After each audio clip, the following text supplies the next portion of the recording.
says you're live. I guess we're live. All right, let's see. We've got audio there. We've got audio for the screen. We've got audio on the overhead. So it looks like we're all okay. So hello and welcome to Augie's Worldwide. Let's see. Leo, I see you there from Arizona. Mike is there, Golf Zero RFD. By the way, RFD is an abbreviation in the United States. Used to mean Rural Free Delivery, and it was usually followed by a box number. And they gave up on that a long time ago, but an RFD box was how they got mail out into the hinterland. Optical Man Jeff is here. KE0KEO from Sioux Falls, South Dakota. Falcon Field, KFFZ, from JT6188. Falcon Field is, well, I'm not sure where it is. Falcon Field you'd think would be an Air Force, but that's actually Falcon Air Force Station out there. Okay, just imagine, and it's interesting, they've got new features they're telling me about as we go here. Hello, Brian in sunny Surrey, British Columbia, Victor Alpha 7 Whiskey X-Ray Zulu. And Surrey lived in Chilliwack back in 1982. Anthony Becerra says hello. Don says hi from Texas. Mike from New York. Andy says Dave59 hearing well. Holy Demand says howdy from northeastern Arkansas. Chaz says evening Dave. Coast Guard Dad, hello from AB8AS. Are the fires close to you? No, they're not. And we're very fortunate in that regard. There was a fire about 100 miles north of us, and now there's one 80, 100 miles or something south of us, so it's not too bad. Harry says, greetings from AC3EK in Overlea, Maryland. And Ishmael Samuel is here from the Bahamas, J72IMS. Mike Smith says thank you there. Let's see, Boyd says hello from Hillsborough, North Carolina, KE0OG. And Stephen Brennan, hello from Northeast Maryland, Portsmouth, UK, Pennsylvania, Central Montana. And hi Dave from Russell. Anthony in Michigan, and 8VOX says hello. And greetings from K7WRS, says keep up the good work. How's the new smile? Well, I don't have any lower teeth right at the moment. And the denture ceased to fit after some of the swelling and stuff like that, so we're giving it another week. The teeth have finally gotten to the point where they've healed enough that they're not hurting all the time quite so much. And I'm not taking the 800 milligram ibuprofen any longer. I'm not supposed to be taking ibuprofen anyway because of my kidneys. But I'm just taking 2 or 3 now instead of the 4 to get the 800. I'm doing about 400 to 600. That works a little bit better. And Bill KD9GLZ says he's mobile in Gatineau, Quebec. Preston Shute loves the videos. He's W4DDA. WD4DDA in central Mississippi. Hello from Florida. Ozzie just got his ticket yesterday. K04IRR. Well, Oscar, congratulations and welcome to Ham Radio. And Optical Man Jeff, how's the dental work? Well, I have upper teeth. I don't have lower teeth. I'm still on a liquid diet and will be for a while longer till we get everything sorted out here. Not Bahamas, Dominica. Oh, thank you. Ishmael, Dominica. From Brazil, Papa Uniform 4, India Golf Oscar. Kalamazoo, Michigan. W2GJFPY1Z Bravo. Howdy Tim Holtzclough, KE0OG, a new ham in Granite Falls, North Carolina. Well, Tim, welcome to Ham Radio. Congratulations on getting your license. Oh, poor Don has got to get prepared to sell his home. I'm very sorry to hear that. Going QRT this weekend. I hope there will be a station in your future. Could you do a video on current QSL card etiquette? Yeah. Well, I don't actually have COPD. I have asthma, but the problem is actually my kidneys. I have ostensibly, officially stage 3 kidney failure, but from what I understand about it, it's really not anything to worry about. I just do need to avoid taking ibuprofen and things like that. QSL card etiquette. My policy is if I get one, I send one, although I am out of QSL cards, I think. Let's see, do I have any more left?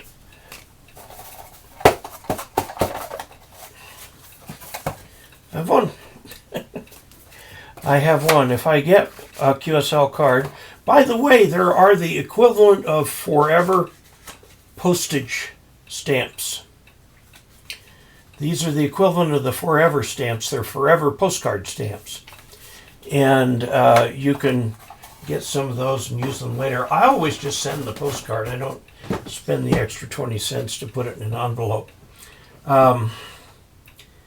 And let's see, Pete WA1QWV, New Hampshire. I think I may have missed a couple here. Yeah, haven't got, oh, poor Josh. Let's see, from southwestern Idaho. Great video on the coax barrel connector. Yeah, handy little thing to have. I did a video today on soldering, just very simple soldering. That will go up tomorrow, and I'm going to try and do a video every day from now on while we go through the third wave of the coronavirus. Let's see, Pete is there. I need a complete update on Ishmael if you could. Maybe we can help him set up. Ishmael, if you could just tell us a little bit about what's going on. Just give us a longer comment. Kevin went all the way from 0 to extra a week ago. Welcome to Ham Radio. Kevin, we need to get you on the air. Get yourself a general station and get up on the air. And he's KY4BQ. Thanks to no place to go right now. Oh, Don, sounds like there's a long story of this behind what's happening there. David likes organic food. Let's see. Hello from Fairlawn, Ohio. W2JLS. Just pushed up to general. I referred to your videos for a couple of weeks. Well, John, congratulations on your video upgrade. Glenn is saying N0QFT, hello from far west area, Missouri. Where would I recommend getting cards? Well, the QSL man has passed away, and his family had talked a little bit about possibly trying to keep alive the business, but it doesn't seem like they're going to be able to. You can look in the back of QST. Every issue of QST in the back, couple pages. Let's see if we can find them. Or what they call ham ads. Right here, okay? And there's a section in here on QSL cards and call sign novelties and stuff like that. That is a good place to look for printers. They're standard postcard sized. Some people like to make their own and so on. Okay, and Greg Myran has added $10 to channel funds. Thank you very much. Would love to see new solar video for ham radio stations. I've done a couple videos on my solar system. I suppose I could do another one. Since it's getting to winter, I need to mount that solar panel. It's just sitting on the back deck and it'll get covered with snow and it'll never melt off. Joe says, thanks for what you do.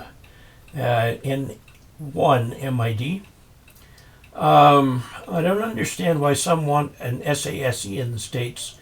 Stamp isn't much of a cost. Well, for some people it is. I mean, it's over 50 cents. I can remember when stamps were like 7 cents. My dad remembers back when they were 3. I've got some old postcards tucked away. They're a double postcard designed to be folded. And you put the address on one of them, it goes to somebody and they can use the other postcard to reply to you. And I think they've got 3 cents postage on each of them. Technically, that postage is still valid. If you really want a real popular station, like if you're in Vermont, you're going to get a lot of requests for cards for SASEs. And so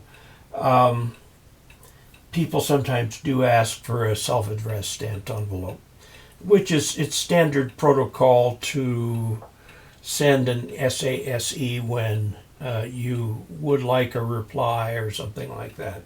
That's not so bad, but I send QSL cards just with a postcard stamp on them and send them out. If I get something back, fine. I used to QSL everybody and I'd get about a 50% rate of return. Nowadays, a lot of things are electronic. The one that counts for words is the league's, the league ARRL, not QSL Bureau, the electronic thing. I'll think of it in a minute. They've got an electronic system that works really well. Let's see. 10 meters been open a good bit. That's good to hear. Read your article on November QST. There was, in the November QST, I do have an article in here. And once again, a QST author. And the story, if I can find it, unfortunately, due to a communications failure with the league, I never got a copy of this to review prior to publication. And so it went into publication without my review. And there are quite a few errors in it. And I've got a page up on my website. The page is at dcasler.com/imaginary. Imaginary. And that has errors, errata listed in there. Apparently what happened, because I've been in communications with the QST folks, is that they sent me emails, which I never got, and with a proof copy, and I never got them. And so they didn't call, they didn't use snail mail or anything like that. And so they're changing their procedures so that they will call and try various ways to get in touch with authors to get them to review their proofs. It's too bad because the article or the errata are of a sufficient number that it makes it hard to really understand the article. Okay, let's see. From Edmonton, Bill Mayer. Not a licensed ham, but working on it. Bill, good for you. Go to KE0OG.net/training. KE0OG.net/training. It'll tell you everything you need to know. Okay, yes, you can get them also from Vistaprint. Congrats to the new ticket holders. Don, I'm really sorry to hear about your issues. I really am. You've been a longtime supporter of mine and a patron, and I appreciate your support and hope that we can find a way to support you. Greetings from KE1HD in Connecticut.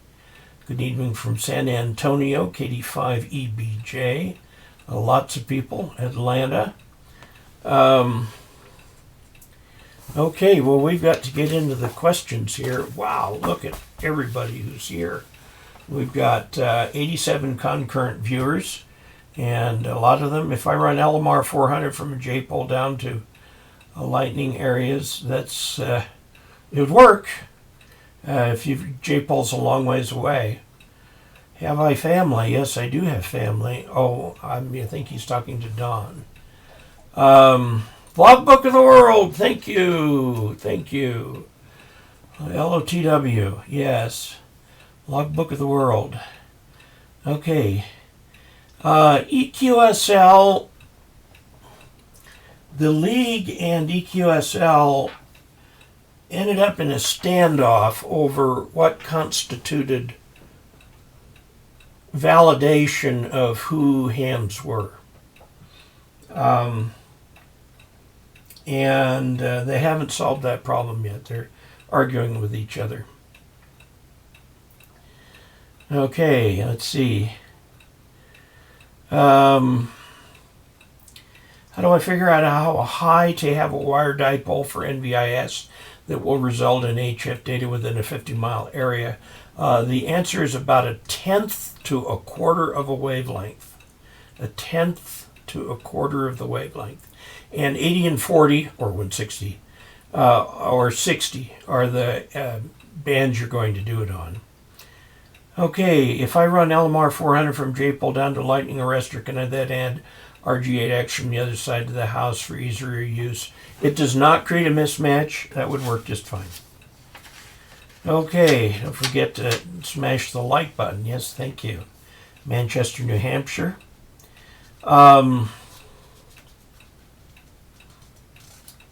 Should not have informed the bank of my dad's passing. Oh God, that's terrible.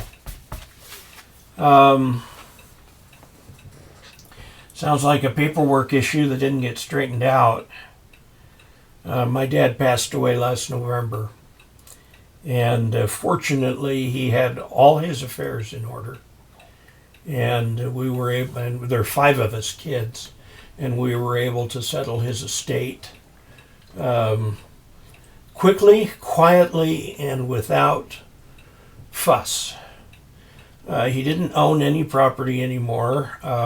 He was in a home. He had been suffering from dementia for years. So, we say he died last November. He was really gone 10 years ago. But it's sad to have one's parent pass away. My dad, when he went into the service in World War II in 1942, he went to the Navy V-12 school to become an officer so he could be a pilot. And on the very last day, he flunked the color blindness test. He thought he had it memorized because somebody gave him the answers, but he misremembered it and flunked the test. And so he spent the war as an enlisted man. He was the quartermaster, which I think in the Army takes care of supplies, but in the Navy is the person who steers the ship.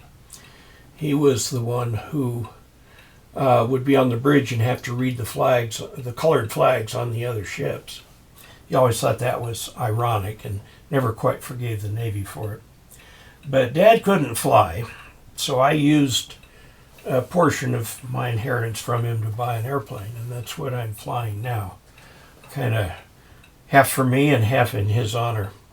They're doing an annual on it right now. I was up there today as they were tearing the thing apart, looking for any issues. Our first question comes to us from Robert Simmons, KS4CA. And his question is, have you reviewed the Active Mini Whip? I have not. He gives me a address here to take a look at that, so I'm going to have to take a look at that, Bob. That is not something that I have been doing. This next one is from Jay Langley, N4NRL. Not a question, however, I've been a ham for more than 30 years and enjoy your overviews on YouTube. Thank you for your time and effort. You came across a link on the Rohde and Schwartz website on the rebirth of HF. There is a lot of interest commercially in HF. And I will take a look at that link. Jay, thank you. It's Rohde-Schwartz.com. Oh, it's got that long link. I'll have to put that in a post on my website. If you don't subscribe to my website, it might be a good thing to do. If you go to my website, and I'll just bring it up here, dcasler.com.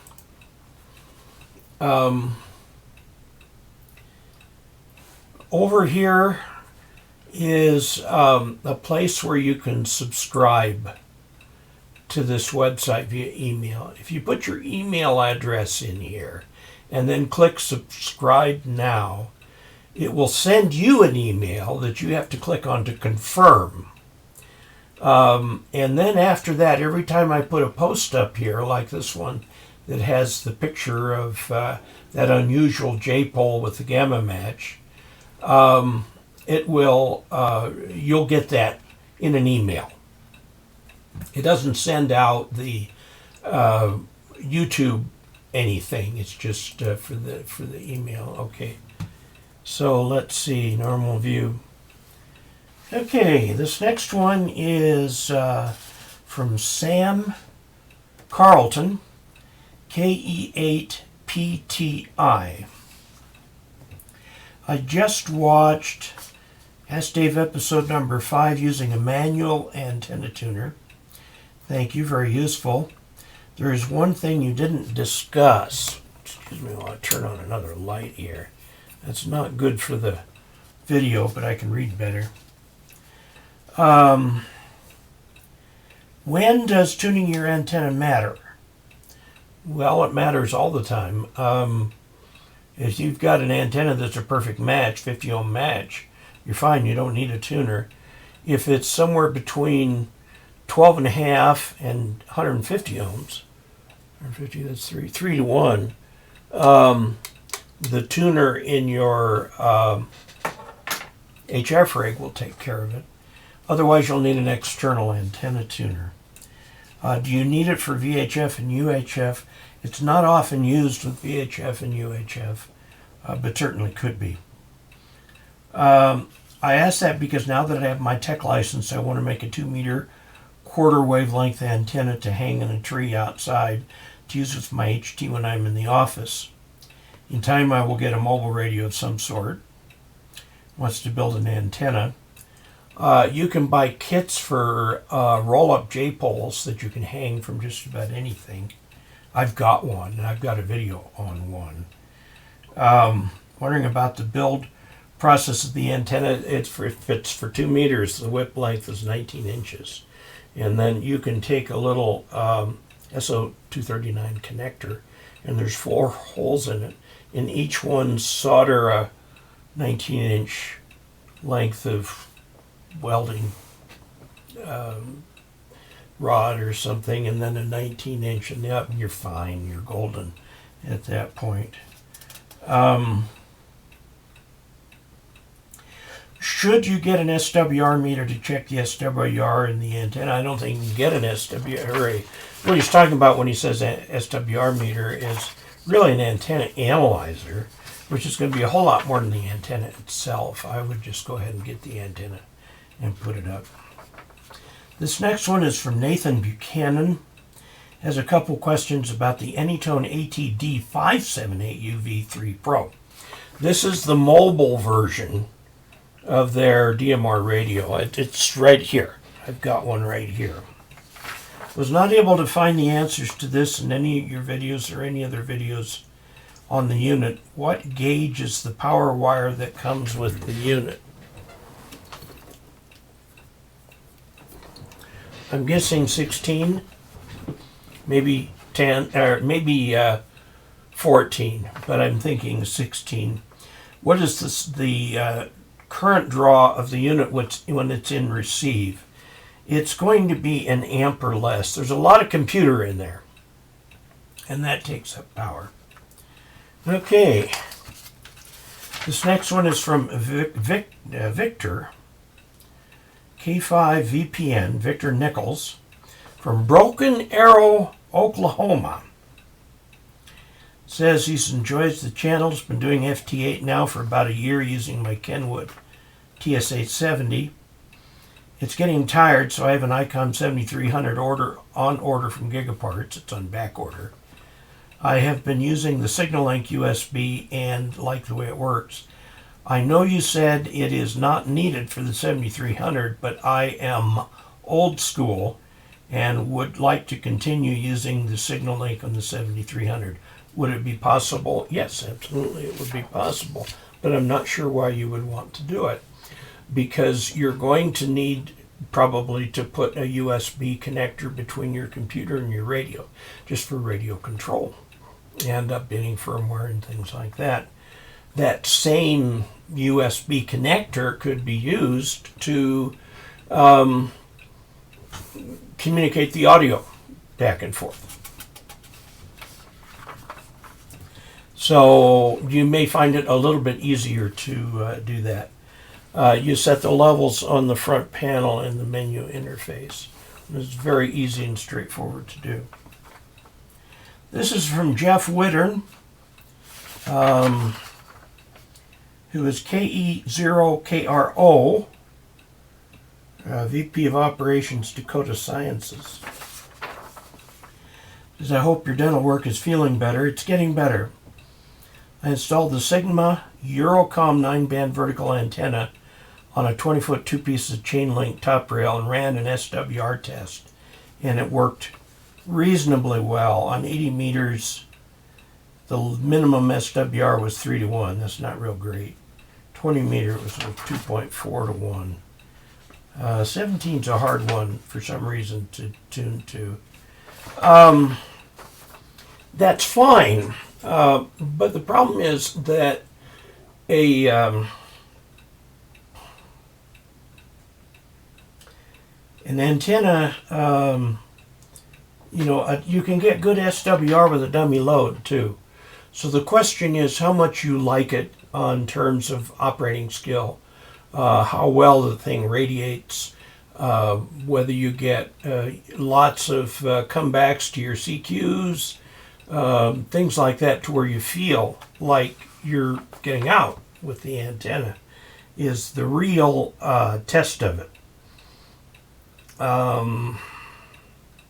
EroCom, so European thing, and he has some pictures of the SWR tests for the different bands. I hope I hope that you have, Jeff, I hope you have very good luck with that antenna and that it works well for you. This next one is from Alex Krozow, KC3LOI. It says, Dave, I enjoy your videos and ordered the extra class USB stick. After paying, I realized it was for the 11th edition, and I am studying using the 12th edition. Do you have a 12th edition available? If not, may I ask for a refund? Thank you. The answer is, Alex, and you sent this question about 3 different ways, so I've already gotten it and answered it. You will indeed get the 12th edition. I tracked down and corrected the spot on the website where it says 11th edition. It is the 12th, and I sent that out to you a couple days ago. I think it went actually physically to the post office today. This next one is from Ozzie. I'm taking the technician test in a few days. Well, Ozzie, good luck. I hope that that works out really well for you. and is the entry to something you will find very enjoyable. My question would be, is it wise for me to buy an expensive handheld like the Yaesu FT3DR as a first radio, or should I be leaning more toward a cheaper and more simpler radio? I've been researching APRS and it's something that appeals to me. I figure if I get a good radio, I don't have to worry about looking for radios with more features once I gain more experience, is my logic sound. Well, I will tell you, Ozzie, your thinking is the same kind of thinking as a great many other people. And I think that you will find that you'll enjoy the radio very much. You also need to look not only at whether it will do APRS, but whether it will also do either DMR, D-Star, or C4FM. Okay, one of those three digital modes. Getting the Yaesu, it would be a C4FM, which would allow you the access to all the various digital media. So think about that. If you buy one of the Chinese radios, like the Anytone D878UV, you will find that the DMR is very effective and functional and will do some good things for you. I'll note that that radio also has APRS built in, if I remember right. So both digital and analog APRS. This one is from JG, who's KB5PN. Got a questions about balun, transformer balance. Recently needed to work on my balun transformer for 43-foot vertical HF antenna. Was trying to replace the two 62 puff 15 kilovolt capacitors. Those are expensive. You can pay $50 a piece for those things. That were in series due to damage. Found that it was difficult to get new ones. Okay, understand. 62 plus 62 in series is the equivalent of 31 picofarads. But you add the voltage, 15 kilovolts plus 15 kilovolts, 30 kilovolts. And it's difficult to get new ones, so went with 100 plus 100 plus 150 plus 150 is 30 puffs. Let's see, 100 plus 100 would be 50. 150 plus 150 is 75. A 50 plus a 75 in series, average the two, he says 30 picofarad. It's about that. However, after installation, I found that a single 150 puff worked better than the 31 puff setup. My question is, do capacitors in series work the same as normal electrical systems? Yes, of course. I question this because the 150 puff would be closer to 124 puff as in parallel. I still could not tune on 80 meters to a high SWR either with the 150 or 30. By the way, those capacitors are awful hard to blow out. I mean, unless they're physically damaged.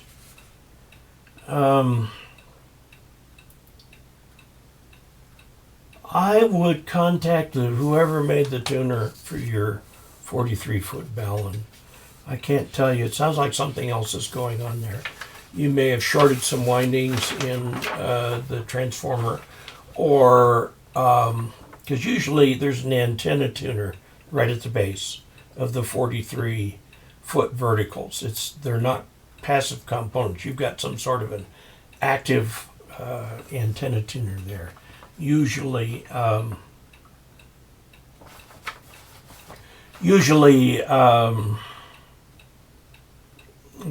well, they're usually automatic antenna tuners. Let's see, this is from Todd KM4OCJ. Dave, would you consider going over in a video what all you have included in your reference binder, the one that has the band plan in it? I noticed that you've shown it several times. I love the idea of having a reference binder that includes information that I may need in one place. Thanks, and absolutely love the channel, studying for my general now, and your videos are a tremendous help. This is my reference binder. my wife found that picture.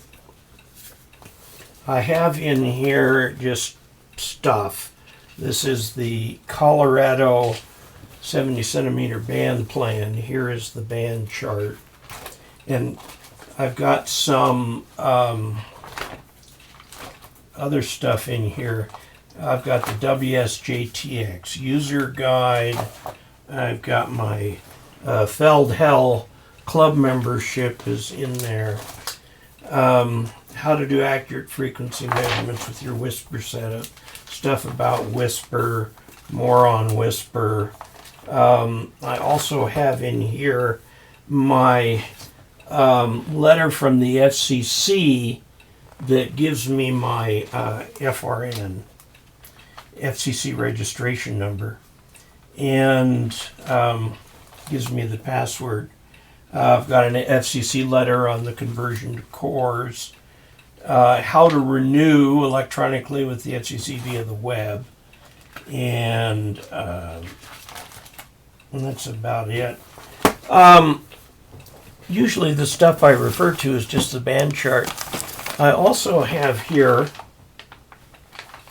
all the information for my antenna, the Step IR. I have the long form manual for the 7300, and I printed that in color and had it comb bound, or not comb bound, spiral bound down at Office Depot. So those are the things that I keep up there. Foster Bass, thank you very much for adding to the channel funds. Appreciate it very much. Okay, so that's the reference binder. Things you tend to use a lot, put there. Keep close at hand your instruction manuals for things that you use. Anything that's kind of complicated that you want to refer to something on too. Okay, let's continue. Let's go back and look at some of the questions here. I think there's been quite a few questions. Let's see, Logbook of the World. You pay 25 cents for an envelope? Woo. I buy the box of 500 envelopes down at Home Depot, and it lasts me like 3 years. And they are these, I get the ones that are business size, that have got the security stuff on the inside, and have a pull tab so I don't have to lick them. And I just keep some right here by the desk. And like I said, considering how infrequently I mail, a box of those lasts a long time, and that's only a couple cents an envelope. This is from Mike Carrington. I have a 7300. Good man. Is there a way to use the radio on 160, 630, or 2200 meters, or does it need a modification, or is it possible at all? On 160, you can use it straight. It operates 160 just right out of the box. Okay, 630 and 2200 we see very little equipment for. You'd have to make, I don't know anybody who sells transverters, but you'd need a transverter to get the frequency down for those low frequency bands. I don't know. Okay, if I run LMR, oh, I think I answered that.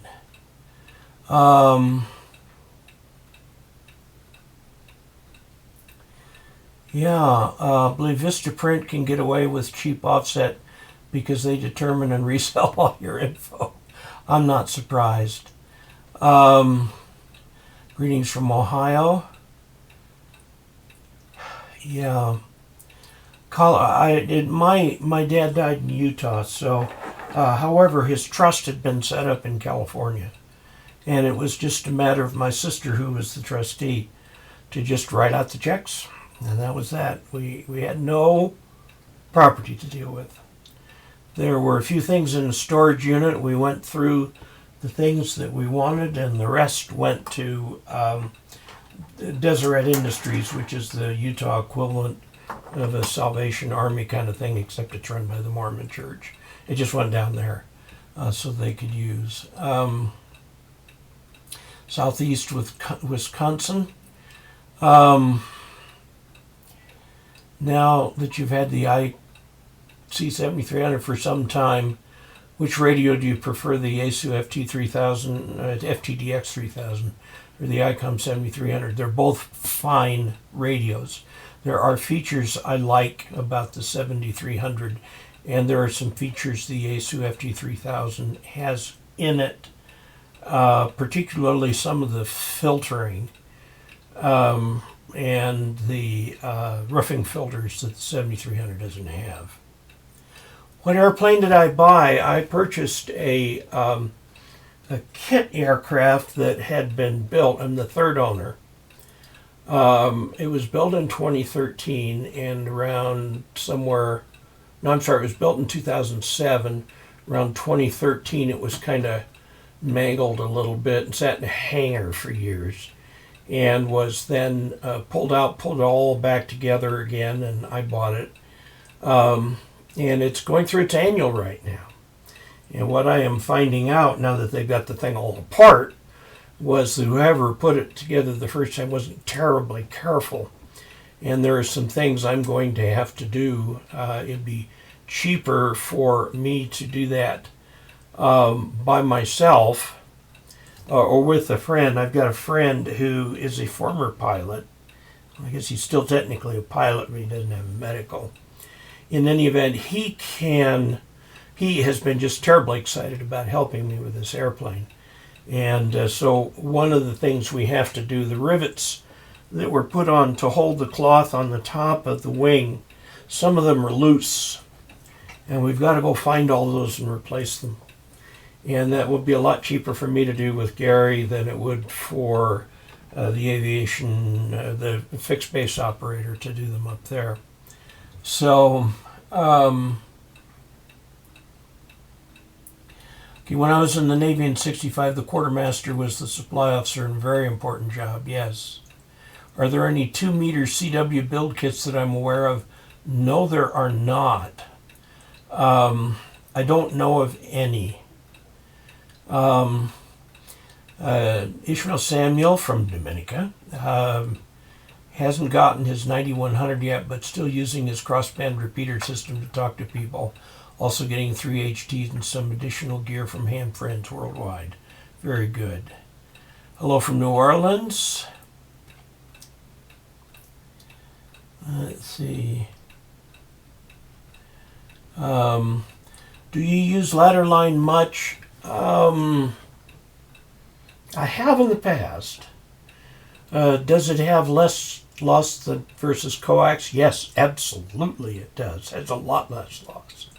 If you're going to run a feed line to an antenna that's poorly matched, or not matched at all, like Wyndham, you run ladder line and then run it straight into the tuner, and your losses will be much less. I can go into the reasons for that, but it has to do with the impedance. As the voltage goes up, the current goes down, and it's actually the current that creates the losses. Foster Bass put his money into the chat revenue there. Let's see.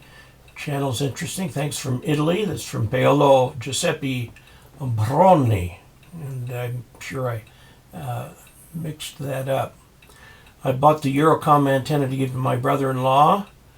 Tried it with my micro BITX and 20 meters, made contact in New York City from Sioux Falls. Good. Good deal. And James says thank you. Oops. Range from Central Washington. Okay. Chaz. And the board IT guy put $50 into the channel funds. Thank you very much. Says helped him pass his Tech in General on October 14th. Well, congratulations and welcome to Ham Radio. Very good. And tell us what your call sign is. Okay, band chart would be more valuable if it also took into account bandwidth and how far to stay inside the bands. Well, the bandwidth chart actually does have the sideband versus, let's see, it's this way. Tells you which mode goes on which frequency, okay? So it's very handy there. And generally, depending on whether you're operating upper or low sideband, stay about 3 kilohertz away from the band edges. All manuals on my laptop in PDF form. You know, I guess I'm an old guy. I just like having a finger on one page while I look on another, and I can flip back and forth, which is really hard to do in the computer. Okay, use handbands on my phone from Carleston KE8PTI. Devil's Lake, North Dakota. Never good news on the plane, Dave. Yeah, it's going through its annual. They told me it would be cheaper to put new spark plugs in than to clean and regap the old ones. So I went looking while I was up in Delta for those spark plugs, and nobody's carrying them. So they'll order some. It's cheaper to buy new ones and put them in than to pay them to clean them and regap them. Okay. Only DMR active, nothing unfortunate about that. That's fine. All antennas are down due to major house issues. Sorry. Does it provide for keeping away to accommodate the bandwidth of the operating modes? Yes. Yeah. Just keep away from the edges. The new radios are so good that whatever frequency they say they're on, they're on. But now if you're operating upper sideband and your radio says 7299, you got 1 kilohertz of your bandwidth in the band and 2 out. So you've got to watch out for little things like that. Dear Dave, greetings from northern Italy. Yes. Nearest Milan and Switzerland border. Thanks for the videos, and you're certainly very welcome. Live in very hilly country. Can only hit 1 repeater with my vertical. Should I try a Yagi? I have. I've got a 2-meter Yagi. I got it from, I think, Aero Antennas. And it's, oh, I got it, must have been 20, 25 years ago. And it's just a very solid antenna. The actual elements are made of solid aluminum, not tubing. So, live in very hilly, okay. Bandwidth chart is my desktop background. Yep. Some people saying digital is not like real ham. That's dumb. Yeah, it's real ham. Golly. It's just a different way of doing it. I mean, RIDI has been around since the 50s. And maybe even before that. And that's digital. The real digital revolution started with the PK232 doing Amtor and then Pactor. And then they moved to sound card modes, which is where they are now. The current action, of course, is all on FT8.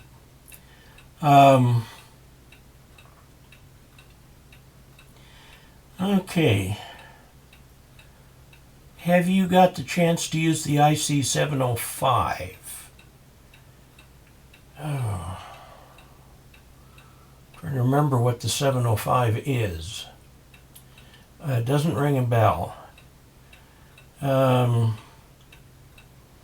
Everyone has an opinion, yes. And there are a lot of people like me who have more than one opinion. So, okay, this one from Mike KG0P. What kind of radios are used for 160, 630, or 2200? 160, all the HF radios these days have it. The problem with the 160 is the antennas. They're a little difficult to do. And the same with 630 and 2200. I think a lot of the equipment on 630 and 2200 is homebrew. Okay. 705 is the little QRP. Oh, the new one?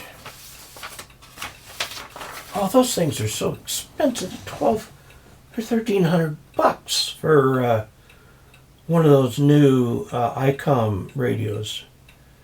That's more than the 7300, and much less radio.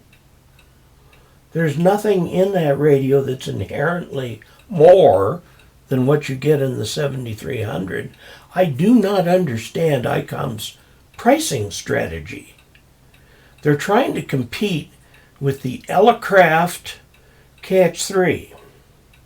That's also what the Zygu G90 competes in that same realm as does, there's another one. The X5105 Zygu has a battery built in, and it's QRP. The G90 goes up to 20 watts, which isn't really QRP, but is close enough. I do not understand that.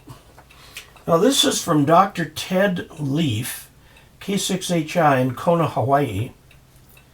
And he says, reference the October QST.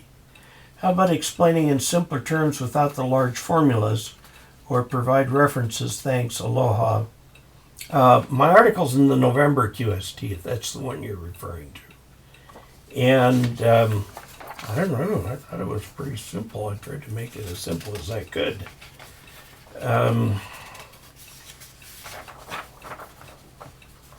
It's basically chapter 4.1 of the extra manual. So it is amateur extra material. That article that I did there. And I'm so sad that it got out so garbaged up. You know, any magazine has the right, even the responsibility, to edit the material in it. And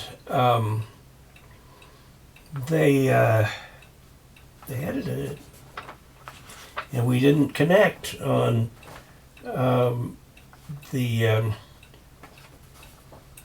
editing where I had a chance to go over it again, or I would have caught all those errors, I hope. This is from Kilo Mike 4, Oscar Charlie Juliet. It says, hey Dave, just saw a map of Colorado wildfires and was wondering if any of them were near you. Actually, they are not. About 100 miles away, although there's a new one south of us. That doesn't seem to be a problem. We did have some wind today. The wind was from the west. We haven't been getting the smoke and haze like they have in the Denver area. Todd goes on to say here, our thoughts and prayers are with all those in harm's way. By the way, your videos are a tremendous help to me. I'm studying for my general. Very good. I've already gone through all your videos in that series, and I'm going back to watch over some sections and binge watching the Ask Dave series. Boy, that'll take a while. I have made 309 today, put up 308 yesterday. I started to watch the extra videos. He says, our thoughts and prayers for your safety from Todd KM4OCJ and Robin KM4OCI. Thank you. I appreciate that. Let me talk a little bit about what I'm starting to do now. We're starting the third wave of the pandemic. And numbers in Colorado are up. They're way up. We've kind of, in Colorado, we got hit with the first wave, but the second wave was very mild. We still have plenty of ICU beds in the state. And people are getting a little lazy with the mask wearing and stuff like that. I found myself in a gas station today without my mask on and felt a little embarrassed by that. I should keep it in my pocket so I can whip it out and put it on. I'm going back to doing a video a day. And I'm going to do that all during the third wave here. So we've got something to look forward to. I did it during the first wave, back in April and May, and had very good response from people. about doing a video every day. These simple videos. I did one yesterday on the Humble barrel connector. I'm going to do a video, it'll show up tomorrow. This is the wire I soldered, and there's the heat shrink tubing on it. And I just go through, you know, what you need and how you do it and that kind of thing. And I'll put that up tomorrow. It's ready, but we're doing this video here, so I'll put that up tomorrow. Okay, this is from Leo Savoyan. I'm setting up a new radio room. The best place that I can put in a grounding rod for my antennas and radio will be about 2 feet away from a buried propane line that is going to my house from my oven and cooking range. Do you think that will be safe? I do. Just make sure that you're not going to penetrate that line. Make sure you know exactly where that line is. If you have questions about where that line is, there's a number that the telephone company has that you can call. And they will come out and for free locate that line for you so you don't pound a stake down through it. But as long as you are apart from that, you're fine. Well, that's from Don. Okay. Now this is an interesting one. This is from Dave Cazedan, 88Y, who is assistant professor of anesthesiology. Does that mean his specialty is putting his students to sleep?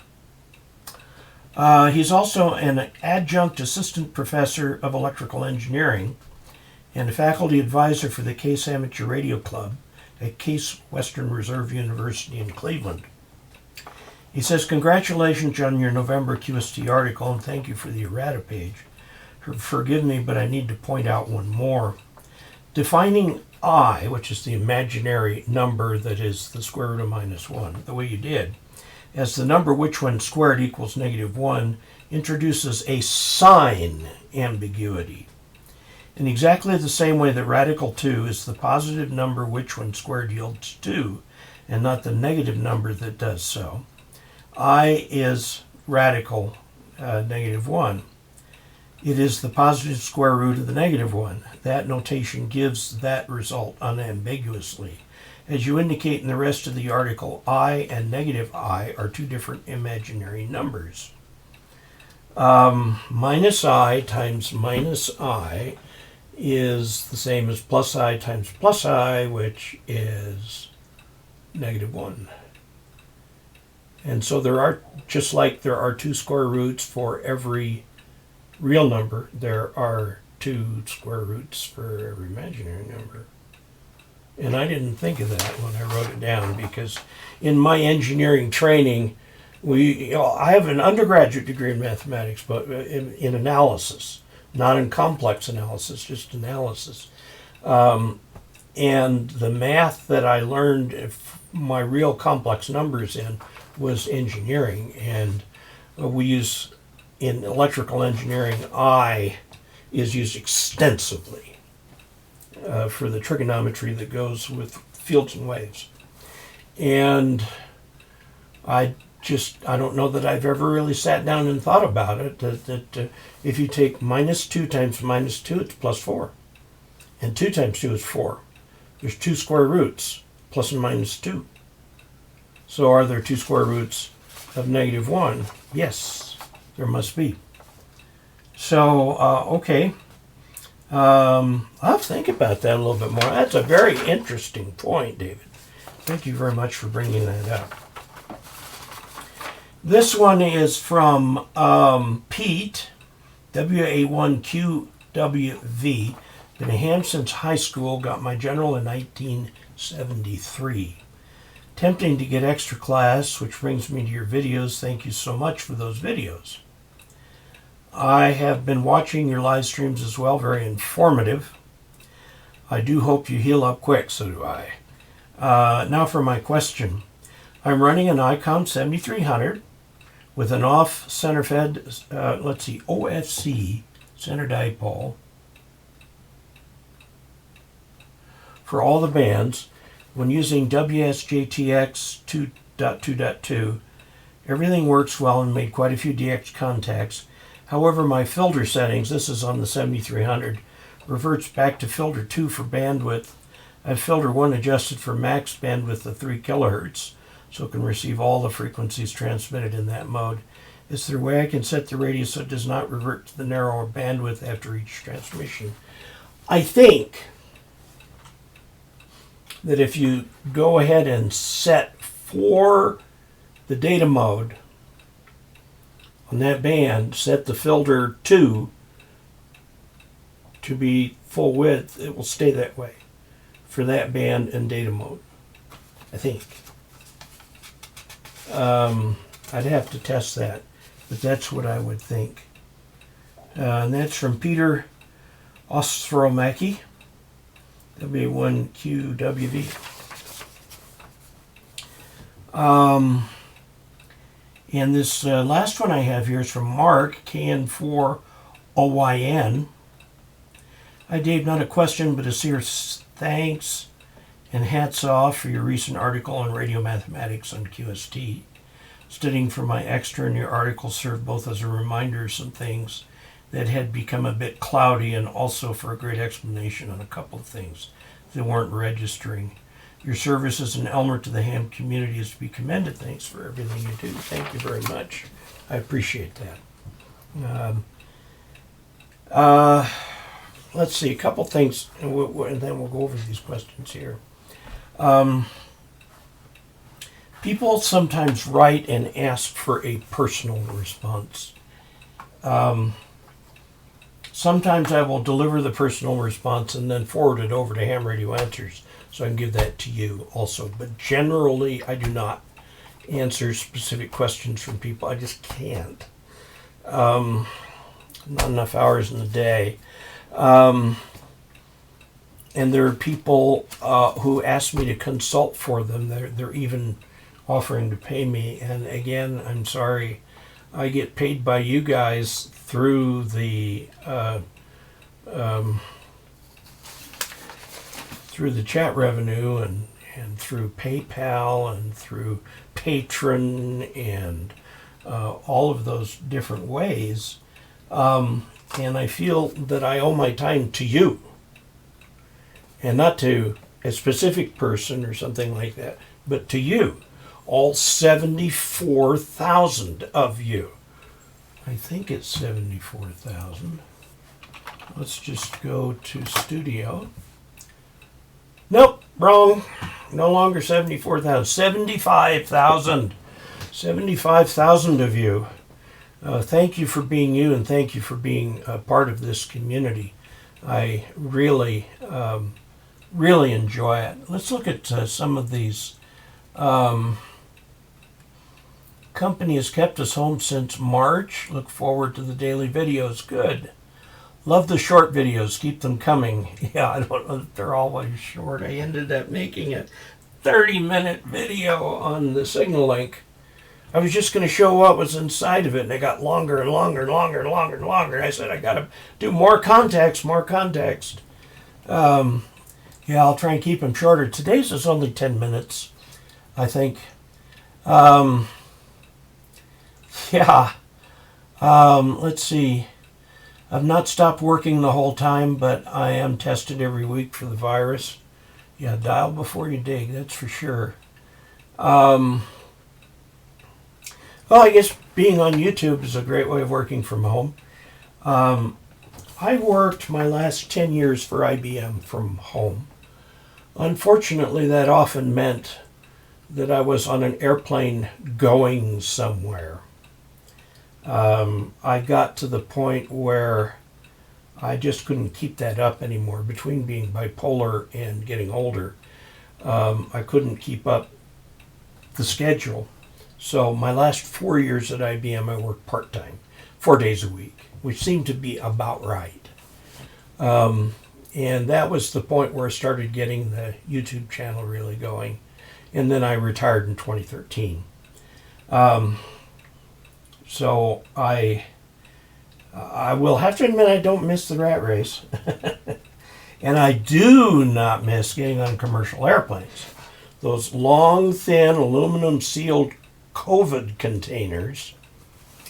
I'll fly my little airplane, thank you. Okay. What is the practical use for the -1 square root you were just mentioning? I don't know. In all the work that I have done with electrical engineering, the I as being the square root of -1 as being the thing that is the square root of -1 has done all that it needs to do. It's actually pretty much part of the phase term in all of electrical engineering. You just see it over and over and over and over and over again. And, you know, I could get down any of my old college textbooks from that high shelf up there and pull them open, and we'd see I printed on about every page in there. So I don't know that there's any practical use or if that has engineering significance. But being a mathematician as well as an engineer, my mind wants to go like this and figure things out. Yeah. Okay, I get up at 4 a.m. and work till my meetings stop. Oh dear. Dan asks if I'm feeling any better. I am doing very well, thank you. My biggest weak spot when it comes to studying is math, but I'll get there. Timothy, keep going. I take it you're a college student or a teenager. I have found that my graduate studies in electrical engineering is when the math really started helping me understand nature. When I got into stochastic processes and stuff like that, I went, aha, now I understand how nature works. Okay. I before E except after C or when sounding like A and too many rules, yes, too many I's. Well, it's J in engineering. Okay. I work on machines, so I yell at my screen a lot. Sure, absolutely. Is there an affordable field strength meter that works? I've got a kit for one up here. I haven't built it yet. I'll have to build it and see what I can use it for.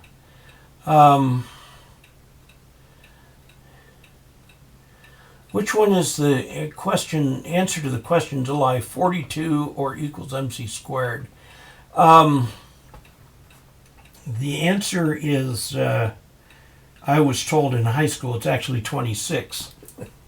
That's what Mark Graff mentioned to me when I was in high school. I've always remembered that. Let's see, I forget what equals MC squared. I had a professor once who told me there are only 3 things you needed to remember in engineering. E equals IR, which you all recognize. PV equals nRT, which is the ideal gas law. And third, you can't push on a rope. And so, I've always remembered that too. Optical Man Jeff, thank you very much for the contribution to channel funds. Great, absolutely great. We used to say a personal response requires paid consulting. Now I try and do it for everybody here. Now I realize that not everybody who has a question can watch this. So my assistant, who's not Julian anymore, he stopped by for a little while and then disappeared. He's back in Georgia now. Lauren Cook, she's in Boulder right now, which is the other side of the mountains from here. But she logs on. I've got her Google account set up to be able to edit my channel. And she goes into all of these live streams and makes a note of the time for every question and then puts those in the text that goes with the video. You know, when you look it up, you got a little text underneath it. And it's all in there. So if you aren't able to be on when the question is answered, you can still find where your question was addressed in there. And that's something she does for me. She's very good at it. Okay, to Optical Man Jeff, thank you very much. Yeah, I don't have my 100,000 yet. When I get 100,000, I get a plaque from Google. Right now, all I've got is that that pillow up there. You see the pillow with the play sign on it next to the American flag, which is my dad's flag. That's what I have from Google. QRO, yeah. ARRL editors, like the doctor is in, will answer your email personally. Oh, that's good. That's really good. Is there any relation between high power and the need for better coax, or is the loss pretty much the same no matter the wattage? Well, the loss is a percentage of the wattage. So if you lose 10% of 2 watts or 10% of 200 watts, one is 20 watts lost, the other is 0.2 watts lost. If you're going to be running a higher power, I would go ahead and put in sturdier coax so you won't have a heating problem in the coax. Okay, is there any relation? Let's see, Phi, Fofum. Started watching YouTube on solar. Dave Casler says just BS and people shouldn't waste time on non-practical stuff. No. What kind of a world would that be? I mean, think about it. What do we remember from the 1700s from France? Do we remember the practical stuff? The farming techniques? How many pigs were raised? How the market worked? What the currency was? No. We remember the Palace of Versailles. The Palace of Versailles was absolutely a frivolity of the upper class. A total frivolity. And yet it is what remains and defines what French culture was during that period of time. And the same thing is happening today. The things that we are not paying attention to, the art that is being created, the architecture, the philosophy books, poetry even, those are the kinds of things in our culture that will endure. Now, the engineering will endure too, okay? The mathematics that involved complex math, actually dates to about the same time as that Palace of Versailles. And it is what endures to this day. And so the mathematics that seem so weird that people are doing today, the weird physics, quantum mechanics, things like that, that will endure. That will endure. So yeah, I mean, there are lots of things we do that are practical. We do service for other people. We do all of these things like that. But the kinds of things that endure sometimes are things that we at the time think there's no practical use for. Think of the Bell 103 modem. You pick up your handset, stick it in there, you can dial and do about 300 baud, which is a lot slower than you can type, really. At the time, it seemed like a weird little thing in the back room so that the scientists could get on a remote computer somewhere. Then people started developing that technology and developing it. As it turns out, I was at UCLA when the internet was being invented there. UCLA was one of the original 4 or 5 nodes in the original ARPANET network, and it was happening at the same time I was there. And I had no idea that that was happening. You know, I was into things which I thought were important, the Apollo space program, this, that, and the other. And it turned out that what they were doing up on the 4th floor of the engineering building has completely changed our lives. It's how we're communicating today. So, yes, we do need to pay attention to things that don't seem practical today. It's the same with kids. We've got, you know, sometimes our kids are dreamers. And we say, you gotta go do this. Well, sometimes they do something that's just completely different. I figured my job as a parent was to help my children reach their potential. Not my potential, but their potential. I've got a daughter who's a computer scientist for Ball Aerospace in Boulder. So they're doing their thing. They're doing their thing. Once again, I get into my word philosophy. Okay. Let's see. So, Jimmy, that was a long answer to your question, but do waste time on something that's not practical, you know. I allows us to compute complex numbers and solve for equations. The reason we use I and electrical with J is because it works, absolutely. It is extremely practical. And it is how we described reactance. Inductive and capacitive reactance, and combine them with resistance, with real power, with complex power, all these kinds of things all come together when you use imaginary numbers. Okay, let's see. All math is practical. It is the language the universe it is written in. You also can't pass the extra exam without them. Well, yeah. Okay, call before you dig. 5G will eventually be forgotten. Yeah, we'll be up to 10G or something like that. Dave Casler, you are showing your age. Yes, I am showing my 69 years. I was at UCLA in 1969. And that's when all of this stuff was happening. All right. Weber State in Ogden. I have a friend who graduated from Weber State. 42, according to the Zen and the Art of Motorcycle Maintenance, or whatever it is. Boolean algebra was invented, it was more than 100 years ago. Invented by George Boole, who was an English mathematician. He thought it was really curious, and members of the Royal Society thought he was nuts.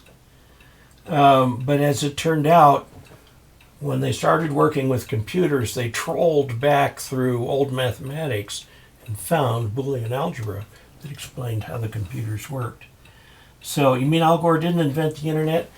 Al Gore did pave the way legislatively for the internet. The internet, remember, was originally DARPANET, or ARPANET at the time. The funding for that was pushed through against opposition by Al Gore. So, yes, in that sense, he is the father who shepherded the internet through the complex bureaucracies of Washington and got DARPA to do something about it.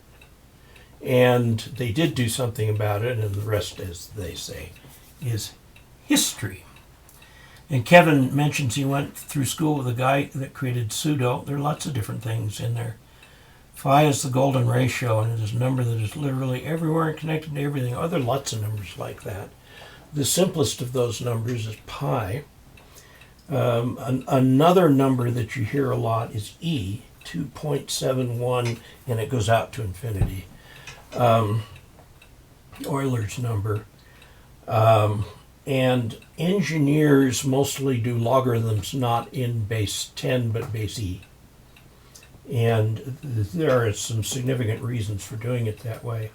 Another one of the fundamental constants is H, Planck's constant. And the permittivity of space is another one.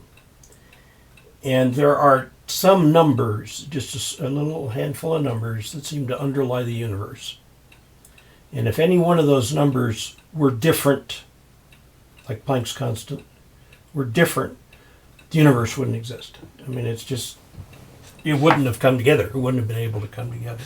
The Big Bang would have gone back together, and so much for that. Worked with Dennis Ritchie at Bell Labs. Dennis Ritchie is the inventor of the C programming language. Kernighan or somebody. I is current, in electrical engineering. So we use J for the square root of -1. All right, we are over time. We went through all of our questions here. This has once again been a very enjoyable visit this October evening. I hope wherever you are seeing glorious fall color. I would imagine it's about time for New England to be changing.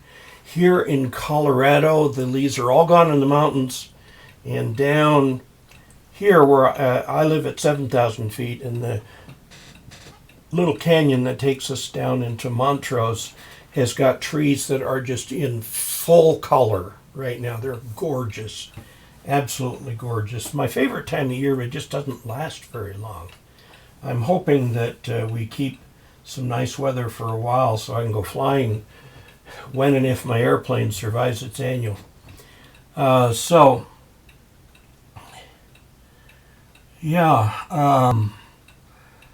By 3 times. Okay, very good time again tonight. I'm sitting under a couple inches of snow. Ooh.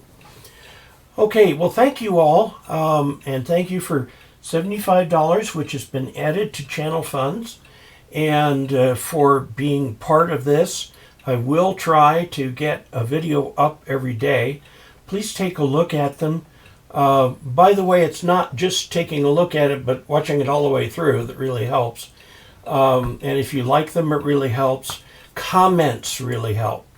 Actually, YouTube seems to grade likes and dislikes equally because it's interacting. They like interactive content. My ratio has historically run 1 like for every 10 views, 1 dislike for every 100 likes, and 1 comment for about every 100 views. I'd like to get more comments. I can't guarantee that I will answer every one, but another thing that Lauren does for me is she goes through all the comments and she picks the ones that really deserve answers, sends them to me, and then she posts those answers. So we really do try and get some kind of response. And thank you so much. We reached 75,000 today, so just barely 75,000 subscribers. So I'm going to shut up and say thank you all very much, and 73.